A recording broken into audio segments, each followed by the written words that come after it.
बिस्मिल्लाहिर्रहमानिर्रहीम। अस्सलाम वालेकुम। कैसी है मेरी प्यारी प्यारी यूट्यूब फैमिली। मैं आ गई छत पे और अभी की जी थोड़ी सी सफाई।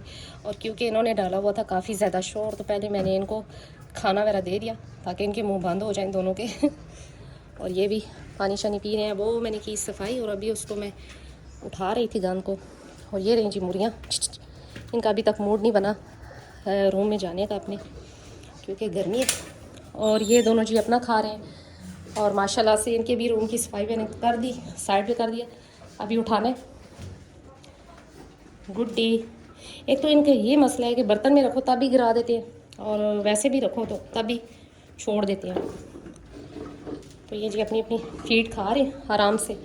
और अभी करना है जी इनका पानी चेंज और साथ में जी कूड़ा वगैरह वहाँ से उठाना है, ताकि अगर रात को बारिश वगैरह हो जाती है, तकरीबन डेली बारिश हो रही है रात के टाइम, तो कल रात को भी बारिश थी, तो गंद वगैरह उठा लिया जाए तो फिर ये होता है कि चले स्मेल वगैरह नहीं होती, वरना ये है कि काफ़ी ज़्यादा स्मेल हो जाती है। तो जी बाबू ने बड़ा सख्त मारा आज सुबह भी, जुम्मन को बड़ा इसने मसला बनाया हुआ है। एक तो लगा जाता है, ऊपर से ये अकेले भी नहीं रहते, एक साथ रहते हैं, तो ये बेचारा मार ही खाता रहता है। और अभी वो बाहर आएगा तो ये भाग अंदर से चला जाएगा और वो फिर बाहर खाना शुरू कर देगा। तो जी ग्रोथ रुकने का एक सबसे बड़ी रीज़न जो होती है ना, ये भी होती है कि जब आप जानवर को या तो गले में रस्सी डालें या उनको इसी तरह का डर या खौफ हो, तब भी जानवर की ग्रोथ रुकती है। अभी अगर ये सेल होता है तो आप एक माह बाद उसकी ग्रोथ देखें कि जुमन कैसे बन जाता है, क्योंकि फीड उसकी अच्छी है, सिर्फ डर है, उसे खौफ है। रात को भी जब ये अंदर रूम में बैठे होते हैं तो जब ये बैठ जाता है तब ये अंदर आता है।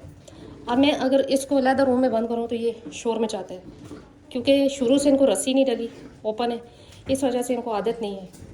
तो बस ये मसला होता है।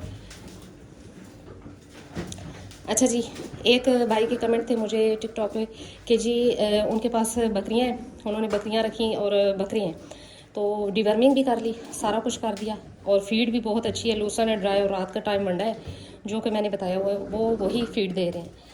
लेकिन उनके जानवर ऐसे हेल्दी नहीं है, या ये कह रहे एक्टिव नहीं है मौसम के लिहाज से भी।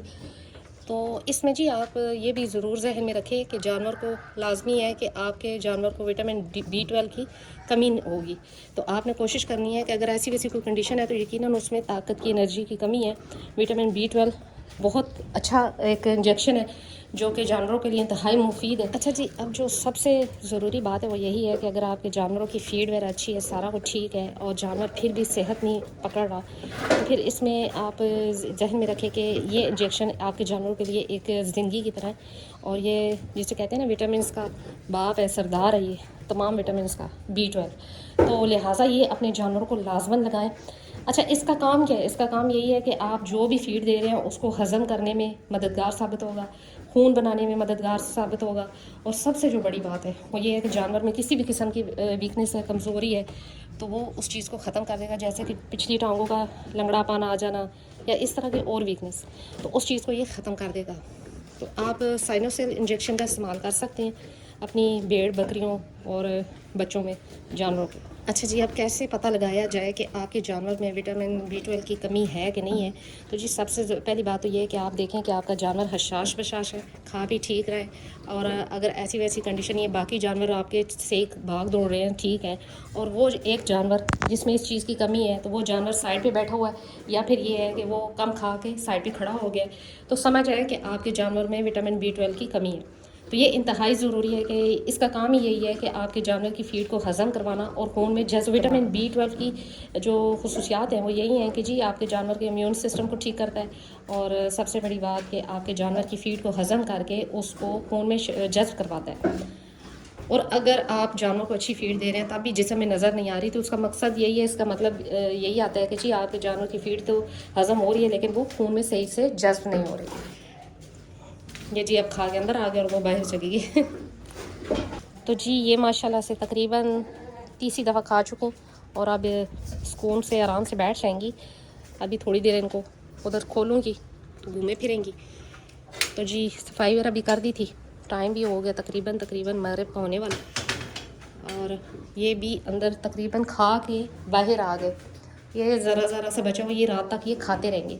अच्छा जी, तो कहने का मकसद ये है कि अपने जानवरों को B12 की कमी से बचाएं और इंजेक्शन वगैरह लाजमन यूज़ करवाएं। अगर आपका जानवर कम खा रहा है या जैसे कह लें लेज़ी है, सुस्त है और साइड पे खड़ा है, जबकि टेम्परेचर भी नॉर्मल है और जैसे कह लें खुराक भी उसकी ठीक है, खा पी रहा है, लेकिन कम खाता है और सुस्त है, तो यकीनन उसको इस विटामिन की कमी होगी। तो साइनोसिल जो इंजेक्शन है ये बेस्ट है इस काम के लिए, विटामिन B12 की कमी को पूरा करने के लिए, तो आप ये इंजेक्शन यूज़ कर सकते हैं। अच्छा जी, एक और छोटा सा टोटका मैं आपसे लाजमन शेयर करूँगी। ये देखिए, अब ये इस तरफ आना चाह रही हैं और अभी इनको थोड़ी देर के लिए करेंगे इधर, लेकिन अभी ये देखिए कितने मज़े से उछल रही हैं कि हमें भी इधर करो। तो जी एक छोटा सा टोटका है, लेकिन ये टोटका उस सूरत में आपने करना है कि जब आपके पास वेटनरी डॉक्टर नहीं है, या ये कह लें कि आपके पास कोई इंजेक्शन मेडिसिन जानवरों वाली नहीं है, तो तब आपने ये टोटका करना है। अच्छा जी, टोटका ये है कि अगर आपकी बकरी के छोटे बच्चे हैं और उनको नज़ला ज़ुकाम या रेशा, जिसे कहते हैं खर खर की आवाज़ें आना सीने में, मन्नत, ये देखें अब ये इधर आने के लिए कह रही हैं तो अगर बच्चों में खर खर की आवाज़ें हैं और गला ख़राब है उनका और रेशा है जिससे खांसी भी करती है तो रेशे की आवाज़ आती है, तो उसमें ये है कि जी एक आम नॉर्मल सिरप है जो कि इंसानों वाले मेडिकल स्टोर से इजीली मिल जाता है, अगमेंटिन। तो अगमेंटिन सिरप लें और वो 1 से 2 ml बच्चे को पिला दें, वो भी बेस्ट है। नीम गर्म पानी में मिक्स करके वो बच्चे को पिला दें, वो भी बेस्ट है इस मकसद के लिए कि जो गले में खराश और रेशा और सीने पे इस चीज़ को ख़त्म करता है, इन्फेक्शन को ख़त्म करता है, चेस्ट इन्फेक्शन को।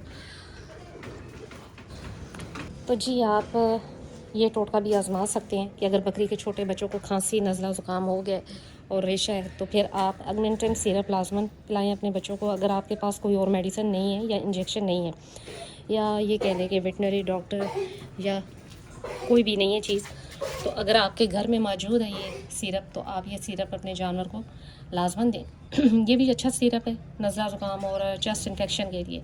नीम गर्म पानी में आप 1 से 2 ml बच्चे को पिला सकते हैं, मिक्स करके सिरिंज में डालें और वो बच्चे को पिला दें, ये भी इंतहाई मुफीद है।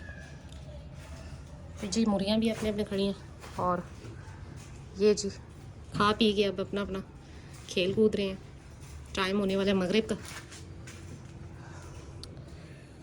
तो जी यही थी आज मेरी छोटी सी वीडियो, मिलते हैं नेक्स्ट वीडियो में नेक्स्ट किसी टॉपिक के साथ, तब तक के लिए बाय।